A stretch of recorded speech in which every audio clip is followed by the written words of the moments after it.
Quand est-ce que tu as commencé à pratiquer le badminton? Le badminton, jamais. Jamais, jamais, jamais. Et donc l'aïkido? J'aurais pu, hein, mais... L'aïkido, c'est quand j'avais, je crois, 16 ans. Il me semble.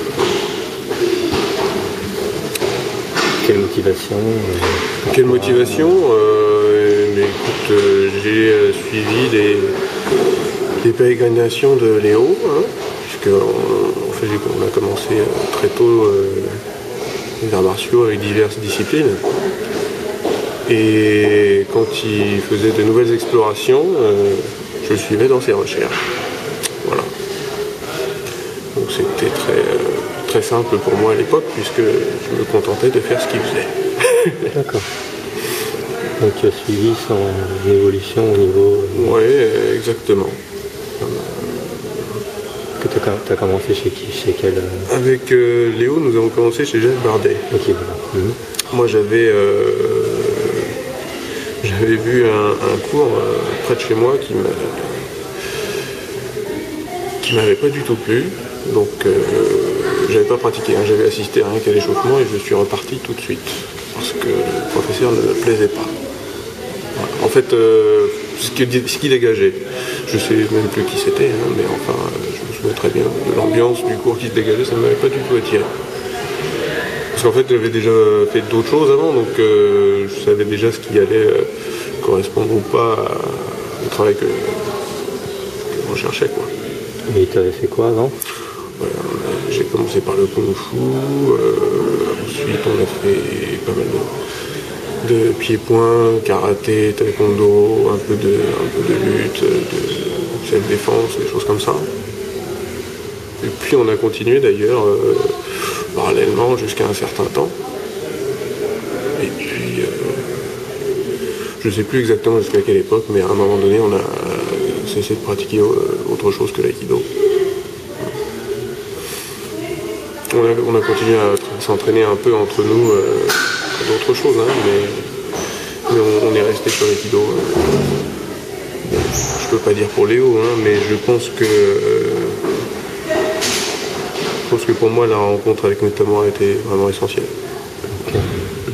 Et je crois pas qu'il y ait vraiment enfin, mon avis aujourd'hui sur la question est, à cette époque-là est très différent, mais je ne crois pas qu'il y ait une discipline qui soit plus intéressante que d'autres. Je pense qu'il y a des gens de très haut niveau qui sont capables de faire vivre leur discipline de façon très profonde ou pas. Et c'était le cas de Metamora. Donc peut-être que si j'avais rencontré un maître de yoga peut-être pas, mais de tai chi ou de karaté de très très haut niveau, peut-être que j'aurais poursuivi dans cette voie-là. Tamura était là, j'ai eu la chance de le rencontrer, et ça s'est fait comme ça. Et donc chez Tamura, qu'est-ce que tu as trouvé de si puissant? Je ne comprenais pas pourquoi on tombait. Parce que avant, ce que je pratiquais avant, ce que j'ai continué à faire pendant un certain temps, hein, c'était quand même assez clair. Donc tu tiens d'un côté, tu pousses de l'autre, quelque chose de très physique et mécanique en quelque sorte. Donc c'était ce travail qui était au-delà de ça. Je ne comprenais pas pourquoi on chutait, et puis il n'y avait pas de puissance, pas de force. Voilà. Je ne dis pas qu'il n'y avait pas de côté incisif, au contraire, j'étais extrêmement incisif, mais c'était pas de l'agressivité qu'on peut trouver parfois chez certaines personnes. C'est ça qui m'a vraiment plu. Et puis moi j'ai personnellement chez Metamora, ce qui m'a clairement apparu dès le premier jour, c'est son travail aux armes qui transparaissait à travers son travail à main nue aussi. J'ai toujours été attiré par le travail des armes, ce qui m'a aussi beaucoup attiré dans l'aïkido. Et je crois que c'est ça. D'accord. Donc le sabre et le bâton? Pardon? Le sabre et le bâton? Oui, en fait au début je n'aimais pas beaucoup de choses en aikido. Hein. Parce que je comprenais pas tout aussi. Les chutes, j'aimais pas ça, le travail à genoux, j'aimais pas ça. Le Joe, je trouvais qu'on avait la main devant extrêmement ouverte, je trouvais ça dangereux. Donc le travail au sabre, c'était ce qui me plaisait essentiellement, et le travail à main nue. Et les similitudes qu'il y avait justement dans le travail de Maître Tamura, c'est ça qui rendait pour moi l'aïkido fantastique. Parce que c'était exactement ce qui me plaisait, et ce que je pouvais retranscrire dans mon travail avec le corps, sans arme. Mais après, évidemment, mon avis a changé. Moi, j'aime beaucoup Soryu, les chutes, le Joe. Tu as commencé par dire que tu avais simplement suivi Léo. Ouais. Et alors, à quel moment, peut-être pas un moment précis, mais vers quelle période tu as commencé Il n'y a pas de moment précis, mais au bout d'un moment, on grandit. Hein. Voilà. Physiquement, mentalement, et puis je me suis aperçu que je restais pratiquer l'aïkido parce que ça me plaisait, que c'est ce que je trouvais vraiment le plus intéressant par rapport à d'autres choses que j'avais pu voir. Et pas seulement parce que je faisais comme mon grand frère. Voilà. Sinon je ne serais pas là aujourd'hui. Parce qu'au bout d'un moment, hein, on trouve son... Même si on est très proche, hein, voilà, je suis devenu papa, j'ai fait mon propre chemin. Avant de devenir papa, j'avais déjà compris pourquoi je faisais l'aïkido. Mais, et donc pourquoi tu faisais l'aïkido? Pourquoi je fais l'aïkido? Parce que c'est là où je me sens le mieux, c'est la chose que je fais le mieux et que j'aime faire. Parce qu'il y a d'autres choses que je fais pas trop mal, mais qui m'intéressent beaucoup moins à faire. Voilà. Donc on peut s'épanouir dans plein de choses, mais l'aïkido pour moi c'est m'améliorer à travers ce travail-là, le travail des arts martiaux. C'est ce que je trouve de plus épanouissant. Je ne sais pas donner un mot précis exactement, mais enfin c'est... Et donc tu ne fais pas que de l'aïkido, puisque tu suis aussi... Oui, j'étudie aussi le Shinmukan avec Maître Kuroda. Et puis je n'hésite pas non plus à aller étudier avec Maître Ishino Akira et Kono Yoshinori quand ils font le déplacement en France. Bon, j'ai l'occasion de les voir ailleurs également. Essentiellement, mon travail maintenant que Maître Tamura n'est plus là, c'est le travail de Maître Kuroda qui m'inspire le plus. Mais ça n'empêche pas que des gens de haut niveau, comme le maître que je viens de citer, ont des choses très intéressantes. Ils ne pratiquent pas l'aïkido, hein, ces gens-là. Mais ils ont des choses extrêmement intéressantes et je crois qu'il ne faut pas rester enfermé dans un vase clos. Voilà. Donc les choses qui sont bonnes à prendre, on les prend. Ces choses qui ne me conviennent pas, je ne les fais pas. Mais en tout cas, c'est toujours intéressant de savoir ce que les autres font quand c'est de haut niveau. Voilà. Alors, je me trompe peut-être, mais j'ai senti une influence de l'approche Kuroda dans le stage qu'on vient de faire. C'est gentil. Je sais pas s'il dirait la même chose, mais... Oui, mais moi c'est un point de vue totalement extérieur. Et donc voilà, qu'est-ce que ces maîtres t'apportent dans ta pratique? Comment est-ce que tu viens autant que possible, le meilleur. Maître Kuroda pose des mots très clairs sur les choses qu'il fait travailler. Maintenant, il les cache pas. Seulement, c'est difficile à mettre en œuvre. C'est comme tout, hein, c'est une question de travail. Donc, plus on travaille, plus on y arrive. Mais ça se fait pas d'un claquement de doigts. Donc, au fur et à mesure, ça m'a rendu très heureux que tu me dises qu'il y a des choses qui commencent à apparaître légèrement. Pas d'appui dans le sol, pas de force, pas d'appel, les mouvements sont invisibles, entre guillemets, le travail sur l'intention. Voilà, c'est des choses que Maître Tamura n'expliquait pas, mais qu'il faisait aussi quand il était là. Donc, ouais, c'est ce que j'essaie de faire. Et donc, Kono Sensei et Ishino Sensei? Kono Sensei et Ishino Sensei, Maître Kono, c'est son travail aux armes qui m'intéresse le plus. C'est quand on travaille avec le corps ne m'intéresse pas, hein. Il a un corps extraordinaire.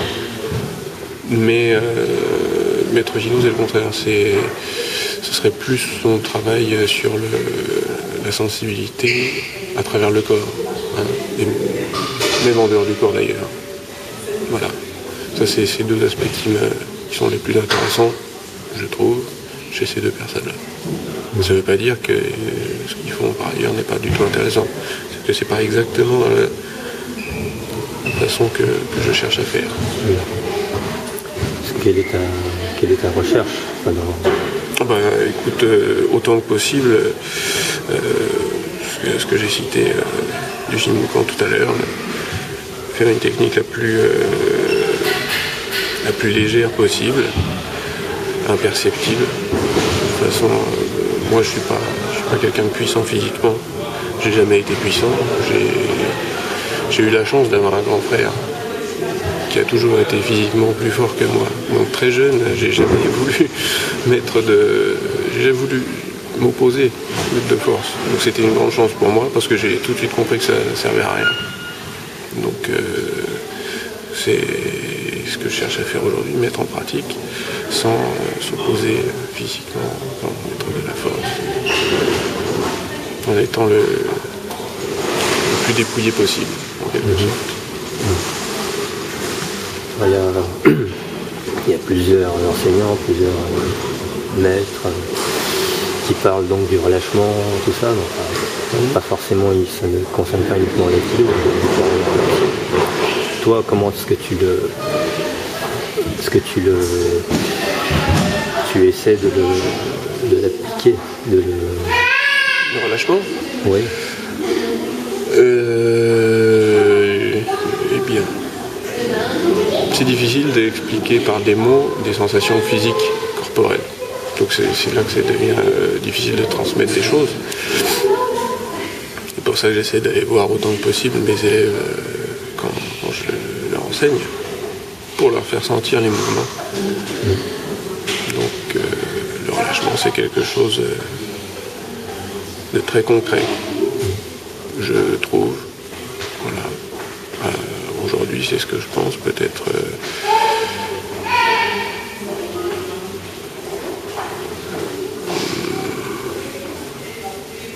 peut-être que plus tard ça changera, mais enfin je pense que c'est sur le travail sur le corps, par exemple des gens qui s'étirent, qui forcent, qui luttent contre leur propre corps. Déjà, c'est un peu lutter contre soi-même, comme si on tapait sur un morceau de viande pour qu'il soit plus tendre. Mais je ne crois pas que ce soit comme ça. Je pense qu'il faut d'abord écouter ses propres tensions, savoir où sont les propres blocages, les propres freins qu'on a chez soi, et les identifier.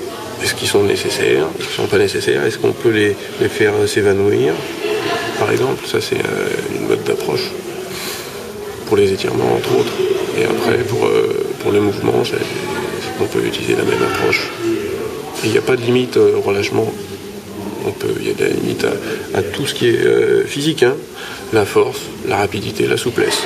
Tout ça, c'est des qualités physiques. Et si la technique repose sur une de ces qualités, c'est une technique limitée. Parce qu'on trouve toujours des gens qui sont plus souples, plus forts, plus rapides. Quand on vieillit, c'est des qualités qui diminuent, qui s'évaporent. Donc notre technique va s'évaporer aussi. Donc c'est pour ça, moi j'ai la chance d'être souple, mais c'est pas là-dessus que je fonde ma technique. C'est plus agréable, oui. C'est plus agréable d'être fort aussi, hein. C'est moins fatigant quand on doit porter un frigo ou ses enfants sur le dos, mais c'est pas ça qui rend meilleur dans le travail des inventions. Et donc c'est le relâchement. Voilà. Et la sensibilité. Voilà. La sensibilité qu'on peut affiner sans relâche et qui s'évanouira jamais, a priori. Et donc comment est-ce que tu exprimerais avec des mots cette sensibilité martiale? Avec des mots, avec des mots c'est difficile, mais bon, on peut toujours essayer, hein. Cette sensibilité, c'est être à l'écoute, hein. Bon, après, c'est mon avis, hein, c'est ma façon de faire. Hein. Il y a d'autres façons de faire qui sont tout à fait... chouette et intéressante et qui permet d'aller très très loin. C'est ma façon de faire qui correspond à ce que j'ai compris. La sensibilité, c'est... je crois que c'est un travail qui passe par le corps, essentiellement. Il y a des exercices qui existent pour le développer. Qu'on fait des exercices très simples, il suffit de travailler les yeux fermés. Voilà. On commence à avoir des informations qui arrivent avec autre chose que nos yeux. Tout notre corps est susceptible de récolter des informations. La surface de la peau, les oreilles, le nez bien sûr. Aujourd'hui il y avait une pratiquante qui était aveugle, pratiquait sans aucun problème. J'ai pu lui expliquer les choses sans aucun problème. Donc d'abord, ça commence par le corps. Et une fois que notre corps commence à bouger un peu plus librement, à se libérer des œillères qu'on a, les yeux, souvent c'est les œillères, là on peut commencer à rentrer dans le travail de la sensibilité, je crois. Je crois que c'est le début. C'est mon avis. Comment ça se manifeste? Mais mon niveau est limité, donc ce que je peux dire est limité. Le travail sur la sensibilité est très vaste et j'ai pas du tout fini de chercher. Je commence à comprendre ce que j'ai pu voir chez certains maîtres et ce qu'ils ont pu expliquer. Mais comment ça s'exprime, c'est quand le corps commence à réagir à des signaux qui sont invisibles. Voilà. C'est pour ça aussi qu'on cherche à avoir des mouvements invisibles. Et qu'on développe la sensibilité. Le corps se libère à mesure que la sensibilité augmente. Ça, c'est quelque chose qui est lié. On ne peut pas réellement travailler l'un sans l'autre. Le relâchement et la sensibilité vont de pair. Plus on prend conscience de son propre corps, plus il se relâche, voilà, plus on est sensible. Tout est lié. Et en général, on devient plus rapidement sensible que relâché. Mais enfin...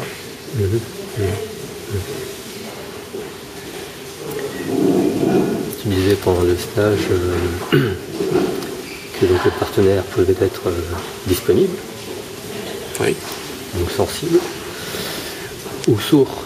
Oui. Quand il est sourd,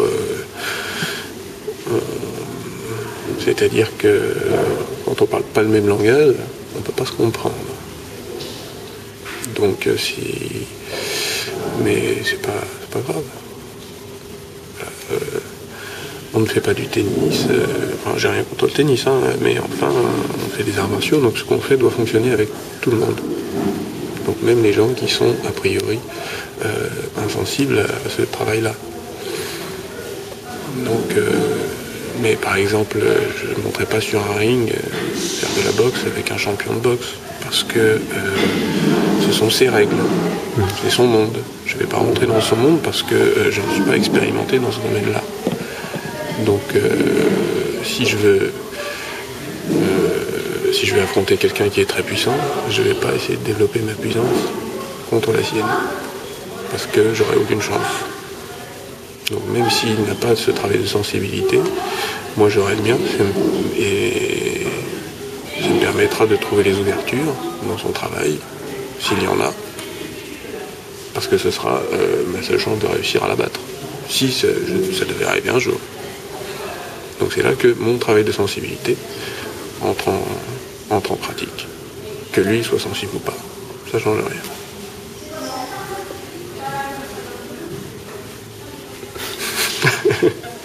Voilà. Alors qu'est-ce que la suite de ta recherche, les directions que tu as envie d'explorer, que tu es déjà en train d'explorer? Ce qui est la chance, Métamor nous a fait un dernier cadeau en partant, c'est qu'il nous a laissé libre de chercher par nous-mêmes. Donc il nous a libérés de la qualité de son travail en quelque sorte. Voilà. Donc il nous a déjà donné beaucoup quand il était là. Et bon, je me me suis pas totalement affranchi puisque je continue à étudier avec Maître Corona. Mais finalement, ce qui est pratique avec des gens d'un niveau exceptionnel comme ça, c'est qu'ils nous remettent les pieds sur terre. Donc on n'attrape pas la grosse tête. Donc j'ai déjà énormément de choses à travailler que j'ai pu voir auparavant et que je vois quand je vais me rafraîchir les idées pendant ces séminaires avec Maître Corona par exemple. Donc finalement je crois pas qu'il y aurait des nouvelles choses à explorer pour le moment. En tout cas, il n'y a pas de nouvelles choses que j'ai compris, mais il y a des choses que je peux améliorer. Et la perspective d'amélioration est exponentielle, on va dire. Forcément. Alors, par exemple, le relâchement et la sensibilité. Je peux toujours m'améliorer. Ma précision, voilà, pas de limite à la précision non plus. Plus on est sensible, plus on est précis. Donc, le travail sur l'intention, c'est la même chose. Beaucoup de happy pain. Voilà. Le travail dans la joie. Et pour ça, c'est pour ça aussi que ça me rend heureux de la pratique des arts martiaux, parce que ça ne s'arrête pas. Voilà. On peut toujours continuer à travailler, à s'améliorer dans la joie, parce que s'il y avait une limite, un mur qu'on n'arrivait pas à franchir, et qu'on pensait que c'était la fin, ça serait triste, on serait obligé de passer à autre chose. Non, pas du tout. Donc, comment tu dirais en quelques mots ta motivation principale La motivation à pratiquer, elle n'a pas changé. C'est ce que j'aime le plus, c'est que la chose à laquelle je prends le plus plaisir, c'est la pratique de l'aïkido. C'est la pratique, la recherche. Mais c'est pareil. Pardon. Merci beaucoup. Salut. À toi aussi. La recherche et la pratique, pour moi, c'est la même chose. Parce qu'il y en a qui pratiquent pour pratiquer sans chercher. Ah oui, bien sûr, mais bon, là, bon, moi, je pratique pas comme ça. Voilà. Si on pratique, c'est comme sans chercher, comme tu dis, c'est comme si on allait au cinéma, on regarde un film d'arts martiaux, et puis on ressort, on est content, mais on n'a rien appris. Voilà, donc, non, moi, quand je pratique, j'essaie à chaque fois de faire du mieux possible et de m'améliorer, voir ce qui va pas chez moi et puis ce que je peux faire de mieux.